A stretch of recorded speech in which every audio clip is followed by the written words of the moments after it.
think I'm just going to call this part of the journey, just shut up and do it.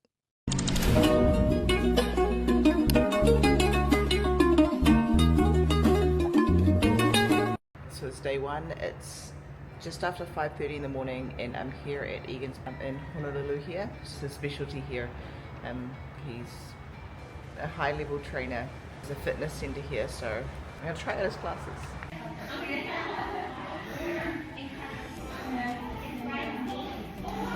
It was both great and shitty at the same time.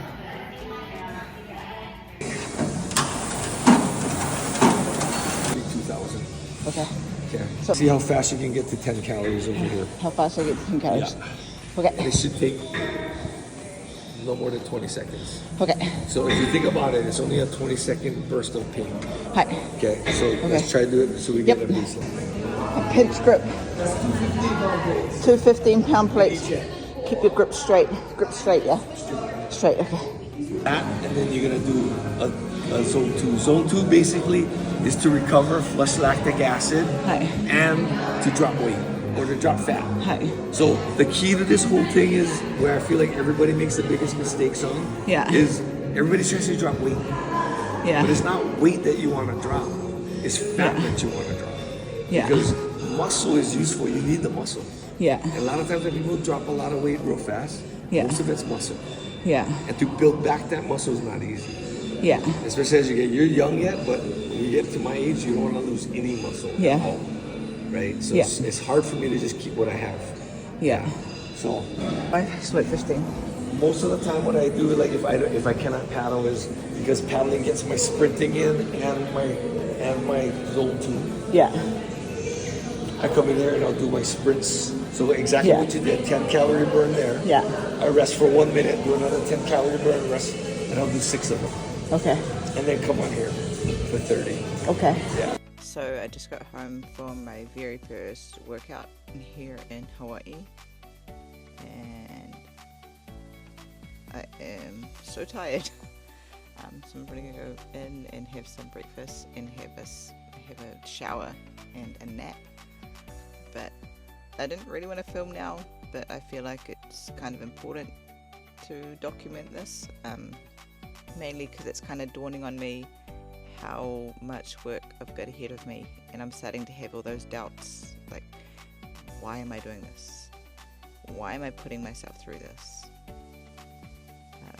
And so I've written out some long-term, mid-term and short-term goals. So short-term will be the goals that I'm trying to achieve while I'm here for the next 3 weeks. Mid-term, I'm planning to come back around September, so what I can achieve by September, so that includes what I'm going to be doing back in Japan. And then long-term, so the end goal, like, why am I doing all of this? And I think reading over those is kind of keeping me a little, keeping me a little bit more focused and giving me a bit more hope, because I'm just exhausted. And in terms of my performance in the class and stuff, I don't think it was the greatest, like athletically or like physically, but I did my best, and that's all you can ask for when it comes to, especially when you're getting back into it. Try not to be too hard on myself, because I know I can physically do better, but also my body hasn't moved properly for a while, so I've just got to be patient with myself, and I'm finding that really hard. And also, inevitably, the conversation came up around food and what I'm eating and that kind of stuff, and that's where conversations normally get really uncomfortable for me.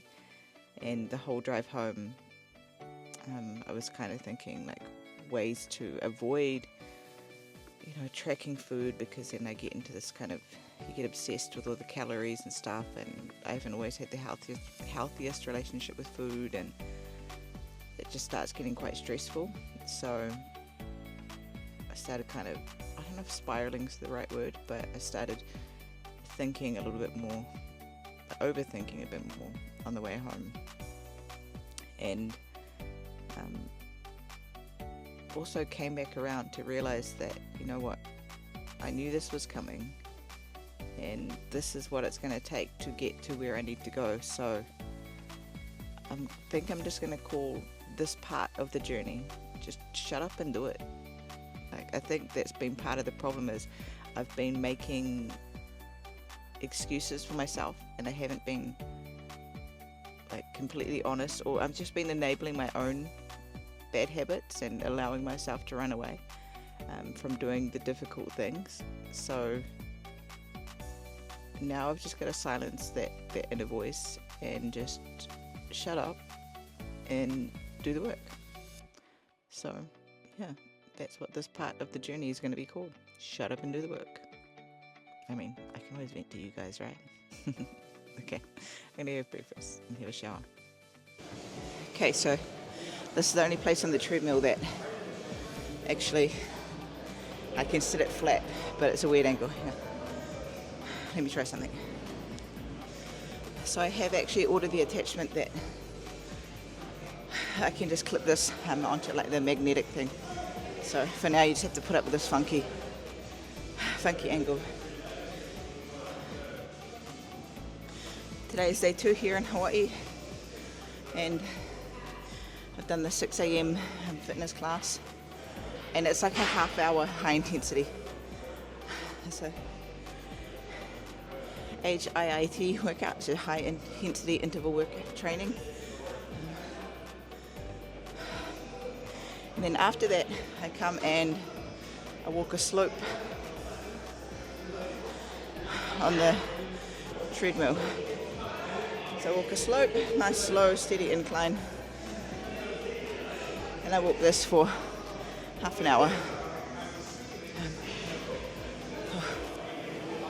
And it's meant to be what they call a zone 2 heart rate, and a loose way to measure that, what Egan told me yesterday, is I should be able to walk and possibly talk, but not be able to hold a normal conversation. So that's why I'm trying to talk, but I'm out of breath. Okay, I'll check in a bit. So I slept through my alarm this morning, which means I missed the 6 a.m. class. And the usual plan is I do my 6 a.m. class, and then I jump on the treadmill and do a zone 2 workout, and then I walk for a bit to get some more steps in. Well, I slept through my alarm, and previously one of my bad habits is I know that I'm an all or nothing kind of person, and things can spiral really quick in those situations. So I know in the past, if I've missed a workout like that, I'll just end up trashing the whole day. Like, forget it, I already missed it, no point kind of thing. But I'm trying to give myself a little bit more grace. Yesterday I was exhausted and I probably needed the rest. But more importantly, I just got up, got ready, and came to do the treadmill workout. So it wasn't a complete waste of time because I did get a good sweat. I am disappointed that I missed the workout because I'm heading into the 2nd week of my trip here. So 1 week down, and so far I've had a perfect record. I've been able to get to everything, and today I didn't, and it bums me out a little bit. But it's not the end of the world. I've just got to keep reminding myself that it's something so small. And I didn't trash the whole day, so I still got my treadmill in. I'm going to go home and have breakfast now, and then I'm going to come back and lift with my sister-in-law. So today's lesson for me: one missed workout, one little sleep in doesn't have to ruin the day in terms of all the workouts. And it doesn't mean you're a failure. It literally just means you slept in. So I need to just chill out. Documenting this whole journey, I want to be documenting the ups and the downs. So I don't want to be posting just highlights and, this is easy and, you know, all of the aesthetic looking videos. I think it's really important to document days like today when you miss the trainings and kind of how bummed I was feeling, but managing to pull myself out and not just throw the whole day away.